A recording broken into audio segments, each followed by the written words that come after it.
Hello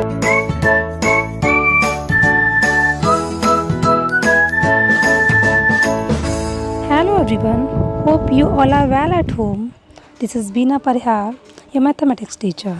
Today I am here with the new exercise 2.1 of unit square and square roots.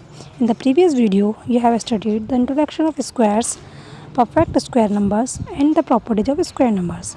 In this video, we will do exercise 2.1. You can also download the exercise 2.1 solution and the answer sheet from the description box. Let's start exercise 2.1, square and square roots. Question of exercise 2.1 is find the square of the following. Here first question we have to find the square of 35. So as we know we will write it twice. 35 का square करने के लिए हम 35 को दो बार लिख देंगे. Okay 35 into 35. So after multiplying it we will get 1225 and this is the square of 35. And the next question is find the square of 0.1. Similarly we will do again. To find the square of 0.1 we will multiply 0.1 to the 0.1 and then we will get 0.01 as the answer. Okay, and now the next question is 1 3 upon 7. So now we have to find the square of 1 3 upon 7. So first of all we will make it as improper fraction, that is 10 upon 7. Now we will multiply 10 upon 7 to the 10 upon 7 and then we will get 100 upon 49 as the answer. Now the next question is look at the ones digit of the following numbers and find the number which cannot be perfect square and give reason. यहाँ पर आपको एक numbers दिए होंगे जिनके आपको unit place देखकर ये बताना है कि वो नंबर परफेक्ट स्क्वायर बन सकते हैं या नहीं और साथ में उनका रीज़न भी देना है. ओके सो फर्स्ट क्वेश्चन यहाँ पर गिवन है 2058. तो अगर आपको याद हो प्रॉपर्टीज़ तो उस प्रॉपर्टीज़ में दिया हुआ था ऐसा कोई भी नंबर जो यूनिट प्लेस पर है जैसे कि 2 3 7 एंड 8 तो वो कभी भी परफेक्ट स्क्वायर नहीं बन सकता. So according to that property this number 2058 cannot be perfect square according to ones place that is 8 because a perfect square never ends with 2 3 7 or 8. Okay, now the next question is 62,500. सो यहाँ पर भी हमें इसका ones place देख के बताना है कि ये परफेक्ट स्क्वायर बन सकता है या नहीं. ओके सो अगर आप इसका वंस प्लेस देखेंगे तो यहाँ पर आपको पेयर में 2 ज़ीरो दे रखे हैं. ओके लास्ट में 2 ज़ीरो हैं. अगर लास्ट में सिंगल ज़ीरो होता है तो वो नंबर कभी भी परफेक्ट स्क्वायर नहीं बनता है क्योंकि आपने एक प्रॉपर्टी पढ़ी थी उसमें लिखा था कि perfect square can never ends with an odd number of zeros. Okay तो यहाँ पर जो ज़ीरोज़ हैं वो कितने हैं डबल नंबर्स में हैं. ओके 2 नंबर हैं ज़ीरो के. So it can be a perfect square. And the next question is the square of which of the following numbers would be an odd number. Means यहाँ पर आपको जो numbers they रखे हैं उनको देख के बताना है कि ऐसे कौन कौन से नंबर हैं जिनका स्क्वायर करने पर हमें ऑड नंबर मिल सकता है. So the first question is 237. As we know that the square of an odd number is also an odd number. So the square of 237 would be an odd number. Okay क्योंकि यहाँ पर 237 कैसा है एक odd number है और according to property एक odd number का स्क्वायर हमेशा एक ऑड नंबर ही होता है. Okay so the next question number third का जी है 44. आपको यहाँ पर इसको देख के बताना है कि इसका स्क्वायर एक इवन नंबर होगा या ऑड होगा. सो आप देख सकते हैं 44 is an even number. So the square of 44 would be an even number. Now the next question number 4 is express the following numbers as a sum of odd numbers. Means यहाँ पर आपको एक number दे रखा हुआ है और उसका आपको सम करना है वो भी सिर्फ और सिर्फ ऑड नंबर्स में. मीन्स उसके सम में कोई भी इवन नंबर नहीं होना चाहिए। ओके, सो यहाँ पर मैंने किया है 25 को 1 + 3 + 5 + 7 + 9 because these all are odd numbers and most important thing to be noticed that these all are first 5 odd number 1 3 5 7 and 9 are first 5 odd number. Okay, now the D part is 64 is to be sum with the odd numbers. तो 64 को मैंने सम किया है 1 + 3 + 5 + 7 + 9 + 11 + 13 + 15। आप इसको करके check भी कर सकते हैं कि ये आ भी रहा है या नहीं आ रहा है। ओके, और आप यहाँ पर देखेंगे कि ये सारे नंबर जिनको मैंने सम किया है ये सारे ऑड नंबर हैं और ये फर्स्ट से लेके 15 तक के, मीन्स ये फर्स्ट 8 ऑड नंबर हैं, इनके बीच में कोई भी ऑड नंबर मिसिंग नहीं है। Okay, so the next question is question number 5 is right the ones digit of the square of the following numbers. आपको यहाँ पर ये एक नंबर दिया है और आपको इनके स्क्वायर की वंस डिजिट लिखनी है, इसका पूरा स्क्वायर नहीं करना है। Okay, so this is so simple. आपको क्या करना है, सिर्फ लास्ट में जो वंस डिजिट पे जो वंस प्लेस जो डिजिट दे रखा है केवल उसका स्क्वायर करेंगे और हम वहाँ से उसका यूनिट प्लेस निकाल लेंगे। ओके, जैसे यहाँ पर आपको एक डिजिट दे रखा है जो इसका वंस प्लेस क्या है 7। ओके, सो हम केवल 7 का स्क्वायर करेंगे and you know the square of 7 is 49 and so we can say that the unit place of 21,287 would be 9. Okay, now come to the next question. यहाँ पर हमें 534 दे रखा है और इसमें भी हमें वही करना है कि हमें इसका स्क्वायर का यूनिट प्लेस बताना है। ओके, सो आप देख सकते हैं यहाँ पे 534 में यूनिट प्लेस क्या है 4। तो मैं 4 का स्क्वायर करेंगे और आपको पता है 4 का स्क्वायर कितना होता है 16 होता है। तो 16 में अगर हम यूनिट प्लेस देखें, यूनिट डिजिट देखें इसका तो क्या है 6। So the ones digit of the square of 534 would be 6। Okay, now next question, how many zeros will be there in the square of the following numbers. आपको बताना है, यहाँ पे ये डिजिट दे रखे हैं कुछ और आपको बताना है कि इनके स्क्वायर करने पर कितने नंबर ऑफ जीरोज होंगे। सो हमने एक प्रॉपर्टी पढ़ी थी कि किसी भी नंबर जिसके लास्ट में 0 होता है उसका स्क्वायर करने पर नंबर ऑफ जीरोज डबल हो जाते हैं। ओके, सो आप यहाँ पर देख रहे हैं कि 400 में नंबर ऑफ जीरोज 2 हैं।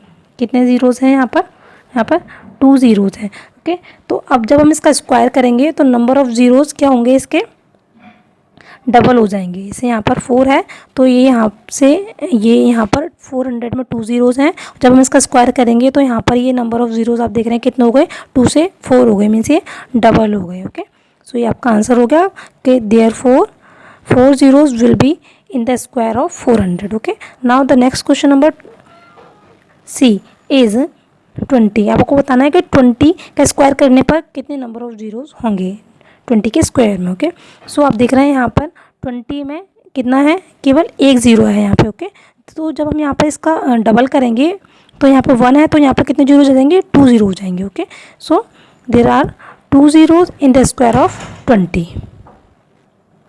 Now come to the next question,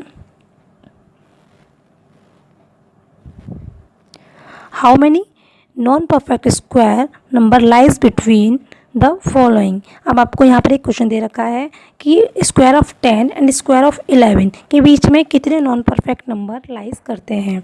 तो आपको पता है the square of 10 is 100 and the square of 11 is 121। आपको स्क्वायर निकालना तो आएगा 10 इंटू 10 करके हम 10 का स्क्वायर निकाल लेंगे एंड 11 इंटू 11 करके हम 11 का स्क्वायर निकाल लेंगे। Okay, so the non perfect square number between 10 square and 11 square. तो हम यहाँ पर क्या करेंगे, इन दोनों के बीच के नंबर जो होंगे उन नंबर्स को काउंट कर लेंगे। देखिए जब हम 100 से 121 के बीच के नंबर काउंट करेंगे तो ऑब्वियसली 100 और 121 तो हम काउंट ही नहीं करेंगे, क्योंकि जब हम किसी के बीच के नंबर काउंट करते हैं तो हम कॉर्नर के दोनों नंबर्स को काउंट नहीं करते। ओके, तो यहाँ पर जब हम इनको काउंट करेंगे तो आपको इनके बीच में नंबर मिल जाएंगे 20। ओके, और इसका एक ऑल्टरनेटिव मेथड भी है इसमें क्या होता है कि हम अगर दो कंसेक्टिव नंबर दे रखे हैं तो उसके लिए हम पहले नंबर को हम n मान लेते हैं और दूसरे नंबर को हम, क्योंकि कंसेक्टिव है तो वो n+1 हो जाएगा, ठीक है। तो इसके लिए एक फॉर्मूला ये होता है कि इनके लिए बीच के नॉन परफेक्ट नंबर निकालने के लिए हम क्या करते हैं 2n कर देते हैं। जैसे हमने पहला नंबर n माना था तो 2n कितना हो जाएगा, यहाँ पर देखिए तो 2n कितना हो जाएगा 20 हो जाएगा। Okay, so the answer will be 20, that the 20 number lies between the square of 10 and 11. Okay, so next question number F is how many non-perfect square number lies between 50 and 70. Okay, तो अब हमें क्या करना है, इनका square नहीं करना है, सिर्फ 50 और 70 के बीच में नंबर काउंट करके बताना है कि इनके बीच में कितने नॉन परफेक्ट स्क्वायर नंबर हैं। ओके, तो हमने यहाँ पर काउंटिंग मैंने आपको सिंपली समझाने के लिए लिख दिया है, 50 से लेके 70 तक की काउंटिंग लिखी है, क्योंकि हमें इनके बीच के नंबर निकालने, इसलिए हम 50 और 70 दोनों को छोड़ देंगे। अब हम इनके बीच के नंबर काउंट करेंगे तो टोटल नंबर है 19, और उन 19 में भी आपको पता है कि इनके बीच में एक नंबर आता है 64, और 64 is the square of 8। Okay, तो हम 64 को भी हम यहाँ से इसमें से लेस कर देंगे तो हमारे पास नंबर कितने बचेंगे, पहले थे 19 और अब हमारे पास कितने नंबर हो जाएंगे, अब हमारे पास बचेंगे 19 - 1, क्योंकि हम 64 को यहाँ से क्या कर देंगे, हटा देंगे, तो अब हमारे पास नंबर बचेंगे कितने, 18। Okay, the next question, without actual calculation find the following sum. अब आपको क्या करना है कि यहाँ पे क्वेश्चंस दे रखे हैं और इनका आपको कैलकुलेशन नहीं करनी है, ये नंबर दे रखे हैं इनकी कैलकुलेशन नहीं करनी है, सिर्फ इनका आपको क्या बताना है, एक्चुअल सम बताना है इनका, ठीक है।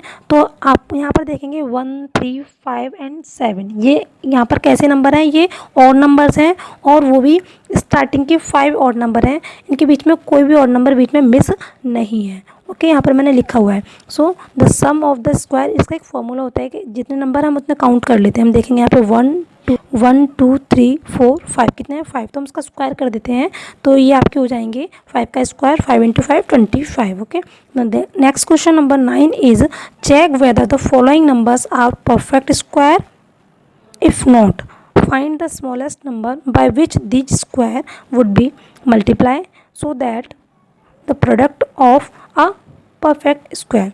मीन्स हमें यहाँ पर अब ये बताना है कि यहाँ पर जो नंबर दे रखे हैं, ये एक नंबर दे रखा है, ये एक परफेक्ट स्क्वायर है या नहीं। अगर नहीं है तो इसमें हम किस छोटे से छोटे नंबर का मल्टीप्लाई करें जिससे कि इसका प्रोडक्ट एक परफेक्ट स्क्वायर बन जाए। ओके, तो हम क्या करेंगे, सबसे पहले हम 6561 का एलसीएम निकाल लेंगे, फैक्टर्स कर लेंगे। ओके, सॉरी एलसीएम नहीं, हम यहाँ पे इसके क्या करेंगे, फैक्टर्स करेंगे, ठीक है। तो देखिए यहाँ पर साइड में मैंने ये इसका फैक्टर किया हुआ है, तो हमने यहाँ पर फैक्टर करने से हमें इसके जो फैक्टर्स मिले हैं वो हैं 3 × 3 × 3 3 × 3 3 × 3 एंड 3 × 3।